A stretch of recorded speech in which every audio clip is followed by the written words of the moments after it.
Welcome back everybody to Boats vs. Haulover, where man and machine take on Mother Nature down at Haulover Inlet in Miami, Florida, but today we are on a field trip to Boca Inlet. It's a little bit of a rough day. It'll be interesting to see how our captains fare as they do battle with the inlet, and let's go ahead and get this competition started. Our first contestant to step in the ring and do battle with Boca, they're going to do things a little bit differently. We've seen Boca Cowboys, Haulover Cowboys, well, this one's a little different. They're going to do a little Boca surfing as they come into the inlet. Here we can see this boat pulling its way up to Boca Inlet, and the crew on board, well, they're having a pretty good time, but not as much fun as this crew up here in the bow of the boat's about to have. They're going to try and surf their way into Boca. This one may actually be even a little more difficult than trying to do a Boca Cowboy. Typically when we see somebody do a Boca Cowboy, they've got a line tied to the front of the vessel to hold on to for balance, and this crew's going to try and do it with no lines, and they look already when we see this like they've had a little bit too much fun before we even got to the inlet.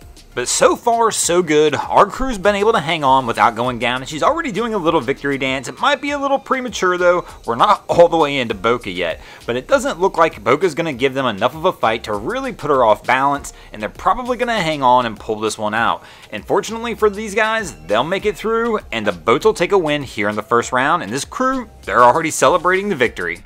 Let's see if our second round crew has the same success as the crew in the first round with trying to stand up as they make their way through Boca Inlet. Here we've got this contender making its way out of the inlet, and they're kind of taking the slow roll approach, but honestly they've got some people on board and it looks like they're more out there trying to have a good time. But we do have a few ladies who've decided to try and take on Boca and stand up as they make their departure. And here comes our first lady. She's already heading down, deciding they've taken a couple shots from Boca, and that was more than enough for her to decide the safest spot was for her to be in a seat. We still do have one more woman who's decided she's going to try and still stand up to Boca and see if she can make the full departure on the way out. Our captain's starting to battle some of the bigger rollers as they start to make their way out of Boca, and it looks like, yep, oh, she's gonna put it in. She's taken enough shots from Boca to realize that the safest spot on the boat for her is gonna be to take a seat as well, and that of course is gonna go ahead and give Boca Inlet the win in this round. Our third round contestant shows you what it's like when you come through Boca Inlet and you had a little bit too much fun out there on Lake Boca. Kind of like this crew appears right here. Our crew hanging out in the back of this vessel looks like they're having a pretty good time, which means they likely had a pretty solid time over at Lake Boca as well.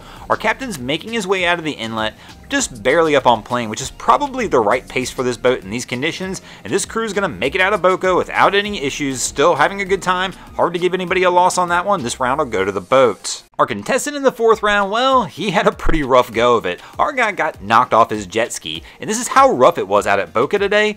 This guy actually had to get assistance to even get back to his ski. The current and the waves were pushing and pulling so hard, he could not get back over there. He was swimming for this thing for about 15 minutes, so I'm sure we're going to see him struggle even trying to get back on. He's got to be exhausted at this point. If my guy here on the blue ski wasn't around, I'm not sure how he would have gotten back. But fortunately, he does make it back to the ski, and everything's okay. He does look pretty exhausted, but Boca's going to take the win in this round, and that's going to give us a 2-2 tie heading into our fifth and final round. Who will take the win this week? Will it be the boats or Boca Inlet? Our crew here in the fifth round who will make this decision for us appears to be taking more of a cautious approach as they come into Boca Inlet. Here they're coming in a little slow, trying to set up on the back of a wave to hopefully be able to just ride it into the inlet. And here they've got their wave, it's pushing them, and it looks like they're probably not going to have too many issues as they go ahead and make a slow roll approach into the inlet, and everybody gives us a wave to the camera, and as they do that, we'll go ahead and give these guys the win in this round, and that'll give Boca the win in this episode. Thanks for watching. I hope you guys enjoyed this episode of Boats vs. Haulover. If you did, please check out our other content. We have Wavy Boats, who does a bunch of great things down at Haulover Inlet. My channel, Broncos Guru, we do some great comedy boating videos over there as well. And of course, we've got the Miami Boat Ramps channel that focuses on all the hilarity that happens at the boat ramps in South Florida. If you guys haven't already, go ahead and drop an anchor on the subscribe button here.